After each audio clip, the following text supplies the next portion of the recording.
Boa tarde, turma. Nós estamos com um probleminha aqui, né? Uma empilhadeira Toyota 8FG25 tá com problema. Vou mostrar pra vocês aqui o problema e a causa, né? O que trocar, o que fazer. Então, o problema é esse aqui, acionar as alavancas. A parte traseira. Parte traseira não, perdoe, na parte frontal do motor, né? Tá com esse barulho é acionar as alavancas. Mostrar o problema, como resolver.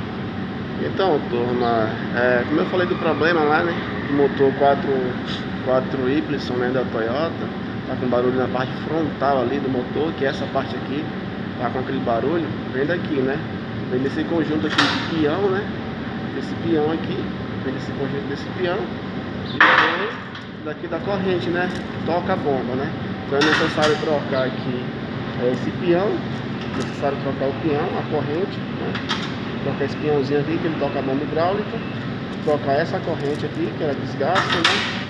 E esse peão também, né? É bom sempre analisar, trocar o conjunto completo, porque essa corrente que toca a bomba na parte frontal do motor, né? Aí como o motor exige mais trabalho, e aí fica esse barulho, é necessário trocar, né? Simples, entendeu? E é isso, um abraço a todos aí, breve estaremos com mais dicas aí, né? E se inscreve no nosso canal aí, vai ter muita novidade aí, né, pra vocês. Valeu!